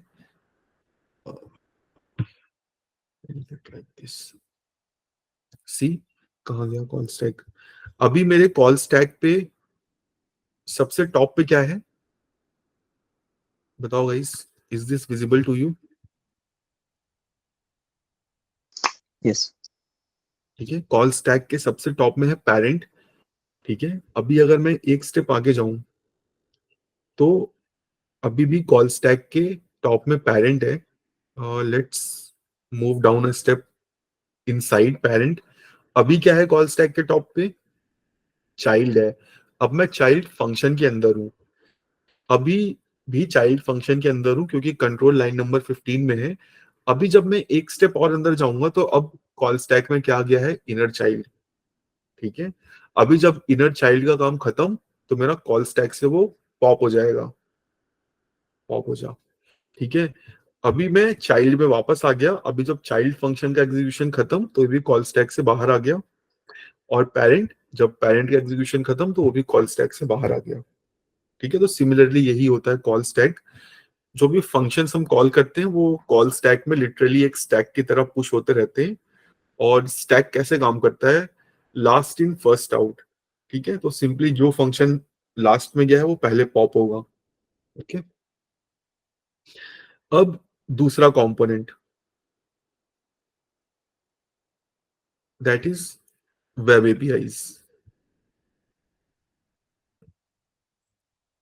अब ये वेब एपीआईज क्या क्या है? Time set time outs, these are not handled by JavaScript. Set timeouts are handled by browsers। ठीक है, सेट टाइम आउट हो गया, तुम्हारा फैच हो गया, ठीक है, और तुम्हारा प्रॉमिस हो गया, ये सब वेब एपीआईज का पार्ट है। ओके, जब भी जावास्क्रिप्ट को एक सेट टाइम आउट दिखता है, जैसे तुमने एक सेट टाइम आउट लिखा, सेट टाइम आउट, मान लेते हैं 2 सेकेंड, तो जैसे ही जावास्क्रिप्ट लाइन नंबर 22 पे आएगा, वो क्या बोलेगा, ये सेट टाइम आउट मुझे नहीं पता, ब्राउजर तुम्हें पता है? ब्राउजर बोलेगा yes I know what set time out is, give it to me. Set time out web APIs के पास चला जाएगा। 2 सेकंड वेट करने के बाद जब टाइम आउट खत्म हो जाएगा, बारी आएगी इस कॉलबैक फंक्शन के एग्जीक्यूट होने की, तो वेब एपीआई बोलेगा ये फंक्शन मुझे नहीं पता क्या है, ये फंक्शन तो जावास्क्रिप्ट एग्जीक्यूट करेगा। देन जो कॉलबैक फंक्शन है वो वापस से कॉल स्टैक पे पुश होगा। कॉल स्टैक पे कैसे पुश होगा, सबसे पहले जाएगा ये वेब एपीआई से एक टास्क क्यू में। यहां पे हमारे पास एंट्री होती है थर्ड मूविंग पार्ट की।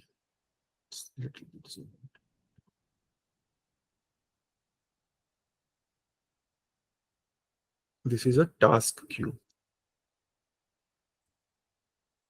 ठीक है, हमारे जो कॉल स्टैक में है, कॉल स्टैक में हमारे मेन सिंक्रोनस कोड एग्जीक्यूट होता है, कोई भी असिंक्रोनस टास्क एग्जीक्यूट नहीं होता। अगर कोई एसिंक काम आता है, set time out, fetch, promise, तो वो जाता है वेब एपीआई के पास। वेब एपीआई जब अपने काम कर लेती है, एपीआई से डेटा लाना या सारे काम हो जाते हैं, तो कॉलबैक फंक्शन का जो इन्वोकेशन है वो कॉल स्टैक में ही होता है। तो भाई वेब एपीआईज क्या करते हैं, जब उनका काम हो जाता है वो अपने काम को भेज देते हैं इस टास्क क्यू में। ओके, अब यहाँ पे इंटरेस्टिंग चीज, टास्क क्यू से जो टास्क है वो ऑटोमेटिकली कॉल स्टैक में नहीं जाते हैं। सबसे पहले ये चेक किया जाता है कि कॉल स्टैक खाली है या नहीं। अगर कॉल स्टैक में कुछ कुछ टास्क होते हैं तो वेट किया जाता है कॉल स्टैक के खाली होने का।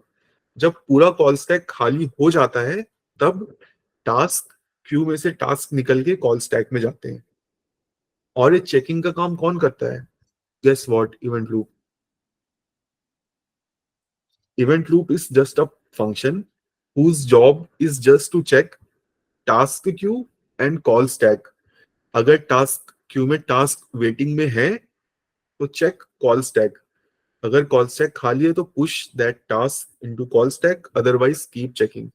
दैट्स इट, यही काम होता है इवेंट लूप का। यहाँ पर कुछ और पार्ट्स हैं। फॉर एग्जाम्पल, जैसे कि हमारे पास एक टास्क क्यू है जिसमें हमारा सेट टाइम आउट वगैरह जाता है, वैसे ही हमारे पास कई तरह के टास्क क्यूज होते हैं। एक टास्क क्यू होता है माइक्रो टास्क क्यू। इस माइक्रो टास्क क्यू की प्रायोरिटी ज्यादा होती है। फॉर एग्जाम्पल, अगर मेरे पास कोई टास्क है नॉर्मल टास्क क्यू में और एक टास्क है माइक्रो टास्क में, तो इवेंट लूप चेक करेगा, अगर कॉल स्टैक एम्प्टी है तो वो पहले माइक्रो टास्क क्यू के टास्क को खाली करेगा और फिर इस टास्क क्यू के टास्क को देखेगा। ठीक है, जैसे माइक्रो टास्क क्यू है वैसे हमारे पास एक और क्यू होता है जिसको रेंडर क्यू बोलते हैं, जो एनिमेशन वगैरह स्टफ को देखता है, यूआई अपडेट्स वगैरह। तो इसकी priority I think micro task से कम होती है। और पहले माइक्रो टास्क चलता है फिर रेंडर क्यू। यही काम होता है लाइक से तुम्हारे इस इवेंट लूप का। Event loop is just a function whose job is check call stack. अगर कॉल स्टैक खाली है तो चेक करो टास्क क्यू में कुछ काम है, अगर है तो कॉल स्टैक में पुश कर दो। ठीक है। अब इवेंट लूप ये जो माइक्रो टास्क है और जो नॉर्मल टास्क क्यू है इनको बहुत अलग अलग तरह से मैनेज करता है। कैसे? अभी मान लो माइक्रो टास्क क्यू में 2 है, ठीक है, ये 2 कॉल स्टैक में डालता हूँ, ये 2 रन होने के लिए कॉल स्टैक में गया। ठीक है। यहाँ पे रन हो ही रहा था कि एक दूसरा टास्क माइक्रो टास्क में आ गया। अब इवेंट लूप अगेन ये खाली एग्जीक्यूट हो गया। अब अगेन वो चेक करेगा क्या माइक्रो टास्क में कुछ टास्क है तो उसको पुश करो। जब तक माइक्रो टास्क खाली नहीं हो जाता टास्क क्यू चलता रहेगा। ठीक है। This is one like say edge case of this event loop. Whereas अभी मान लो टास्क क्यू है, टास्क क्यू में से 1 चला गया इधर और पीछे से यहाँ 2 आ गया। ठीक है। और जब इवेंट लूप ने कॉल स्टैक को एम्प्टी किया उस टाइम पे माइक्रो टास्क क्यू में कुछ आ गया, तो फिर अगेन माइक्रो टास्क वाला रन होगा, नॉट दिस। ठीक है। तो जब तक माइक्रो टास्क क्यू खाली नहीं हो जाता इस टास्क क्यू को चांस नहीं मिलता है। ठीक है। इसी वजह से तुम्हें यूआई में अनरिस्पॉन्सिवनेस या इस तरह की चीजें दिखती हैं। ठीक है। अब देखो, अगर अब मैं तुम्हें कुछ इंटरेस्टिंग सी चीजें करके दिखाता हूँ इवेंट लूप का यूज करके। अगर तुम्हें इवेंट लूप पता है तो तुम इन सारी चीजों को इजिली समझ सकते हो। हम्म, कैसे समझाएं?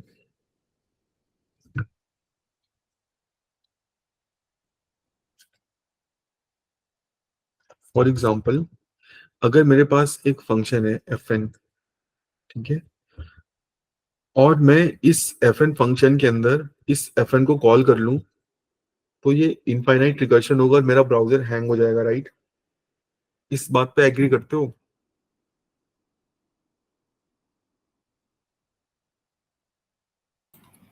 राइट। ठीक है। बट व्हाट इफ मैं इस कोड को वर्केबल बना दूं? कंडीशन लगा के। No no, not any condition. मुझे पता है इवेंट लूप कैसे काम करता है। ठीक है। अगर मैं इस कोड को रन करूंगा तो क्या होगा? fn, इसे कॉल कर लेते हैं, सी क्या होगा देखो। ये जो fn है ये कॉल स्टैक में जाएगा और फिर जब ये fn एग्जीक्यूट होगा ये फिर कॉल स्टैक में जाएगा और मेरा कॉल स्टैक फुल हो जाएगा। ठीक है। और लाइक से माइट भी कॉल स्टैक फुल या कॉल स्टैक ओवरफ्लो की एरर आ जाए, मैक्सिमम कॉल स्टैक रीच की। ठीक है। अब मुझे पता है अगर मैं इसे मैक्रो टास्क बना दूं, ठीक है, अगर मैं इसे ऐसा कर दूं सेट टाइम आउट,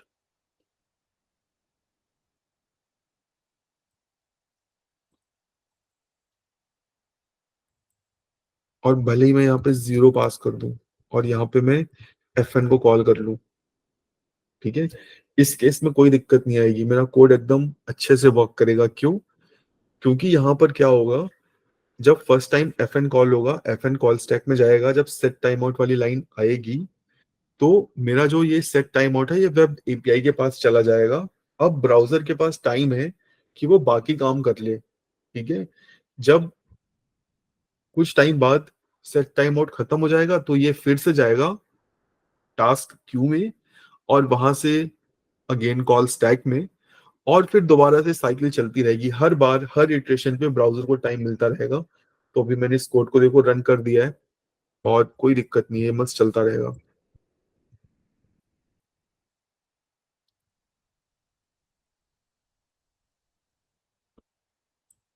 सी, कोई दिक्कत नहीं आएगी। क्यों? क्योंकि इवेंट लूप ऐसे ही काम करता है। मेरा मेन कॉल स्टैक अब कभी फुल नहीं होगा। ठीक है। क्यों फुल नहीं होगा? क्योंकि जो टास्क का एडिशन का ऑर्डर है वो मैंने चेंज कर दिया है। अभी इसको मैं बंद करता हूँ क्योंकि देखो हो क्या रहा है, अगेन CV, ये सीधे यहाँ जाता है। फॉर एग्जाम्पल कॉल स्टैक में आया, कॉल स्टैक से अभी यहाँ पे गया, ठीक है। जो जीरो तुम्हें दिखता है वो जीरो रियलिटी में नहीं होता, वो जीरो कुछ ms होता है, अप्रोक्स 30 ms, ठीक है। तो 30 ms बहुत ज्यादा टाइम है ब्राउजर के लिए कुछ भी करना, ठीक है। तो 30 ms के लिए कॉल स्टैक खाली है, ब्राउजर खाली, उस टाइम पे कुछ भी होगा। फिर 30 ms बाद ये यहाँ आएगा और फिर यहाँ से यहाँ जाएगा, और फिर हर बार ब्राउजर को 30 ms मिलेगा बाकी काम करने के लिए, तो ब्राउजर कभी अनरिस्पॉन्सिव होगा ही नहीं, ठीक है।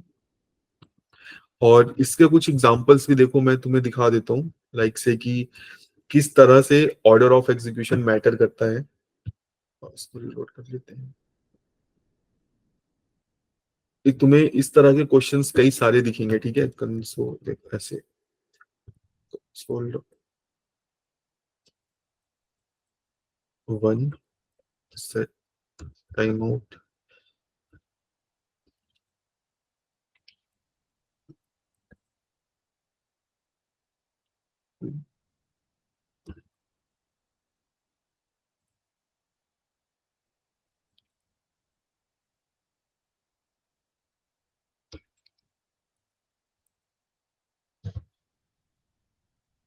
इसको ऐसे करते हैं, इमीडिएटली रिजॉल्व करते हैं और देन कॉल कर लेते हैं।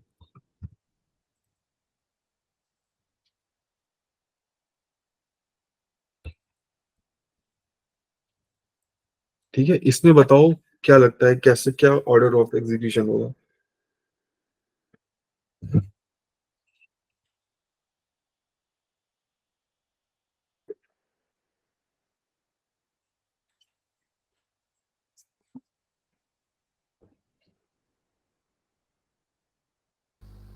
One four three to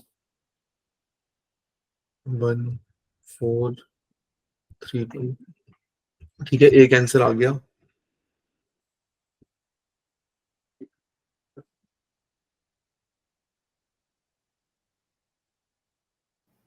one four to three 1 4 2 3, ठीक है, एक आंसर और आ गया, ठीक है। तो इस कोड को मैं डायरेक्टली रन नहीं करूंगा, ठीक है। इस कोड को मैं वाया डायग्राम रन करूंगा, सो दैट तुम्हें समझ में भी आए। चलो भाई, आ जाओ।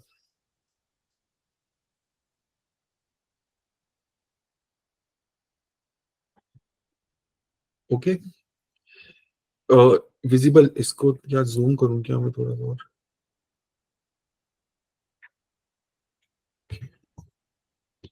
इसको ऊपर रख देते हैं।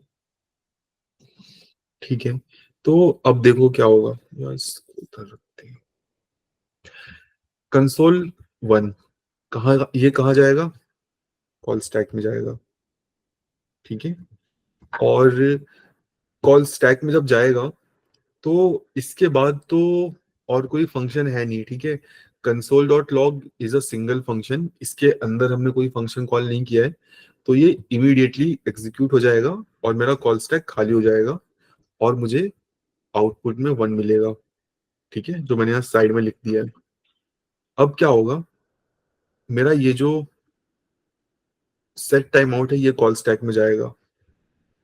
अब क्या होगा, ब्राउजर जावास्क्रिप्ट इंजन बोलेगा भाई मुझे सेट टाइम आउट नहीं पता क्या है, इसको वेब एपीआईज को दो। ये वेब एपीआईज के पास चला गया। अब मेरा मेन कॉल स्टैक खाली है, ठीक है।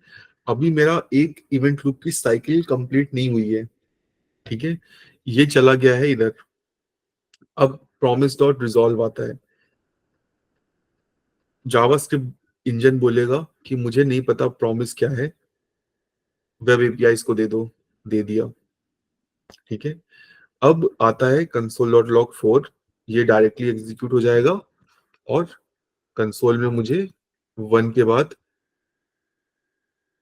4 दिख जाएगा, ठीक है, अब यहां पर क्या होगा देखो, set time out might be resolve, like से इमीडिएटली रिजॉल्व होने के बाद टास्क क्यू में चला जाएगा, promise dot resolve immediately resolve हो जाएगा, लाइक से without any any waiting of time, और ये भी सेट टाइम आउट के साथ साथ माइक्रो टास्क क्यू में चला जाएगा।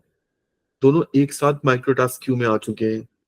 ठीक है, अब यहां पर क्या होगा, अब इवेंट लूप को प्रायोरिटी डिसाइड करनी है कि किसकी प्रायोरिटी ज्यादा है, और गेस व्हाट, किसकी प्रायोरिटी ज्यादा है, इसकी। तो ये यहाँ पे आ जाएगा, एग्जीक्यूट होगा, कंसोल में मुझे 3 देखने को मिलेगा, और फिर अब ये यहाँ जाएगा और अब मुझे यहाँ 2 देखने को मिलेगा। ठीक है, एक बार रिपीट कर सकते हो कि उसकी प्रायोरिटी क्यों ज्यादा थी? Micro Promise task, micro task, promise is a micro task. ठीक है, जो हमारे पास टास्क क्यूज होते हैं, हर टास्क क्योंकि प्रायोरिटी सेट होती है कि इवेंट लूप जब भी टास्क को पिक करेगा, जिस भी क्यू की प्रायोरिटी ज्यादा है, उस क्यू में से टास्क पिक करेगा सबसे पहले। तो भले ही यहाँ पे लाइक से सब में टास्क क्यों ना हो, ठीक है, इवेंट लूप सबसे पहले माइक्रो टास्क क्यू को खाली करेगा। तो अभी मैं कोड में भी ना तुम्हें थोड़ा सा इम्प्लीमेंटेशन करके दिखा देता हूँ कि इवेंट लूप का इम्प्लीमेंटेशन कैसे कैसे किया होगा। फंक्शन इवेंट लूप,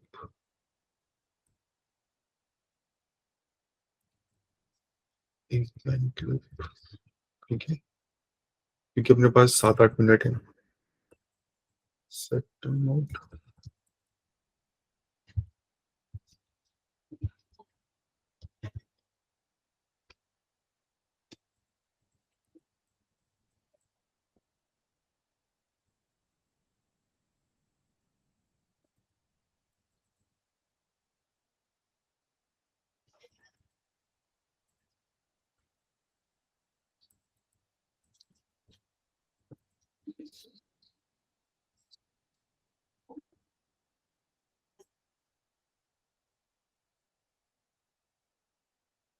ठीक है, सी मेरा इवेंट लूप रन हो रहा है। ठीक है,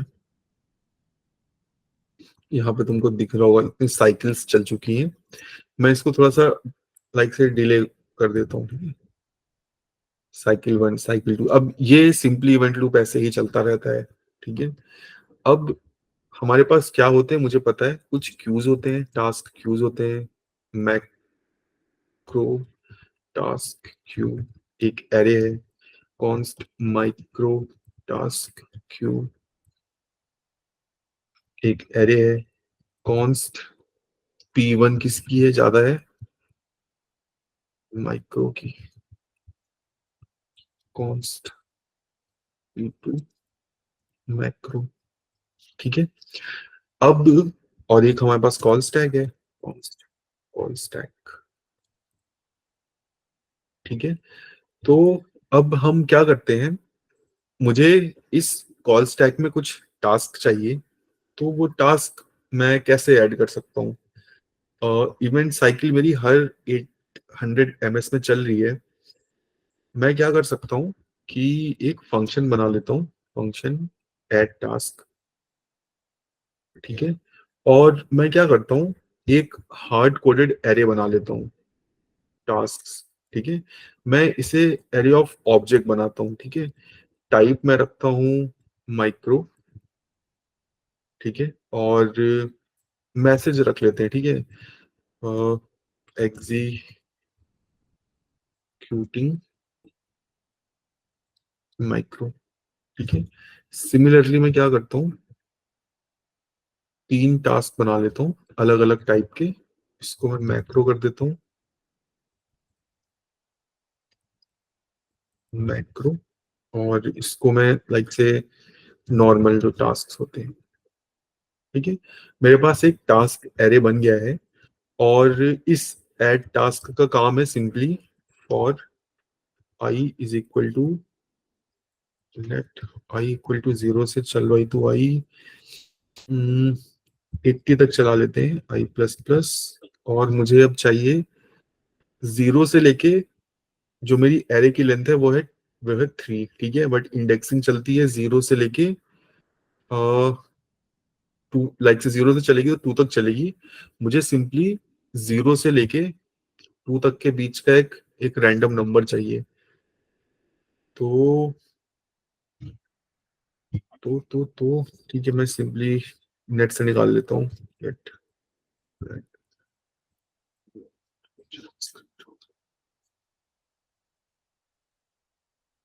ठीक है, सिंपली, क्योंकि मैं ज्यादा सोचने में टाइम नहीं लगाऊंगा। ठीक है, सिंपली गेट आर्बिट्ररी, और यहाँ पे मैं कॉन्स्ट इंडेक्स, मैं ये काम इसलिए कर रहा हूँ क्योंकि जब भी मैं एड टास्क फंक्शन को कॉल करूं, मैं ना कॉल स्टैक पे रैंडमली डिफरेंट डिफरेंट टाइप्स के टास्क को पुश कर सकूं। ठीक है, तो अब मेरे पास इंडेक्स आ गया है, इसको मैं चेक करने के लिए ना कंसोल भी कर लेता हूँ इंडेक्स, और मैं सिंपली क्या करूंगा, const task is equal to tasks, और लाइक से इसके इंडेक्स पे जो भी वैल्यू है वो निकल जाएगी, और मैं कॉल स्टैक डॉट पुश कर दूंगा टास्क को। ये समझ में आ रहा है ना, राइट, कि मैं यहाँ पे क्या कर रहा हूँ? और बताओ गाइस। ठीक है, I will consider it, I guess. Add task NAM। Like in every चलो, साइकिल हम देख रहे हैं कि कौन सा वाला एग्जीक्यूट हो रहा है ऑर्डर। हाँ यस, 0 से लेके 2 तक।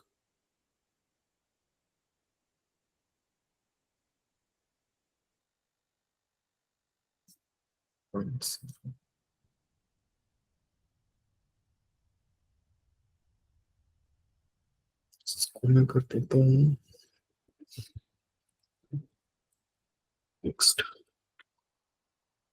ठीक है, परफेक्ट। तो बेसिकली अब होगा क्या, देखो, मैं एड टास्क, हर हर इवेंट लूप की साइकिल में मैं कुछ 80 टास्क पुश कर रहा हूँ।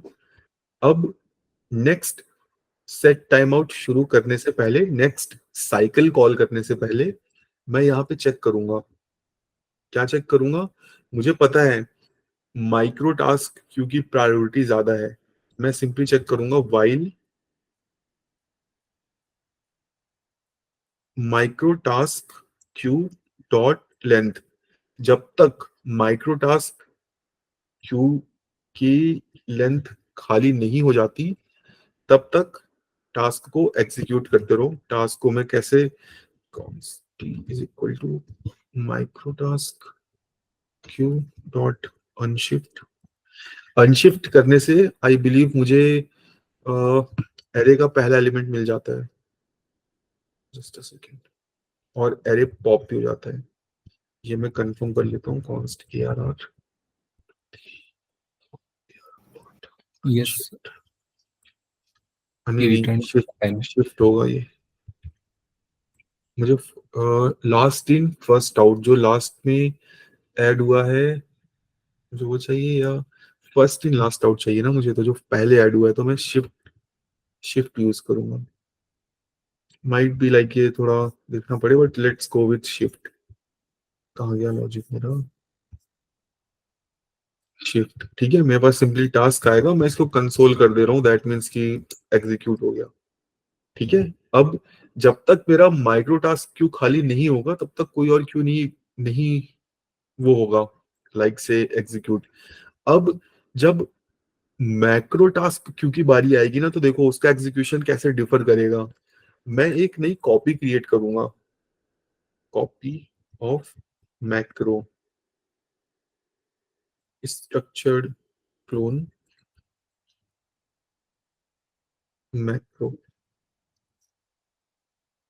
ठीक है, मैं यहाँ पे कोई वाइल लूप नहीं लगा रहा हूँ। सो वाइल लूप क्यों नहीं लगा रहा हूँ? क्योंकि अगर मैं मैक्रो टास्क क्यों एग्जीक्यूट कर रहा हूँ, पीछे से कुछ टास्क पुश हो गया तब तो ये चलता रहेगा, बट मुझे ऐसा नहीं करना। जब जो करंट टास्क है मैं बस उन्हें ही पुश करूंगा। ठीक है, तो अब देखो मैं यहाँ पे क्या करूंगा।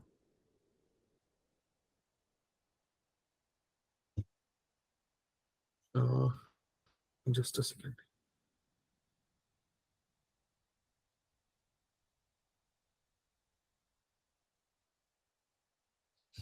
मैं यहाँ पे सिंपली एक लूप रन करूंगा,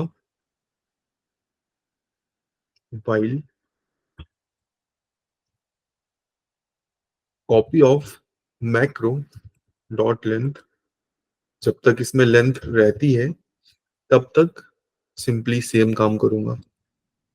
ठीक है, और जब भी मेरा एक टास्क एग्जीक्यूट हो जाएगा, यहां से पुश हुआ, वहां चला गया, अब इसके एग्जीक्यूट होने के बाद मैं ये फिर से ये चेक करूंगा कि क्या मेरे माइक्रो टास्क क्यू में कुछ है। अगर है तो पहले पूरा माइक्रो टास्क क्यू खाली करो और फिर मैक्रो टास्क को एग्जीक्यूट करो। ठीक है, लेट्स सेव दिस।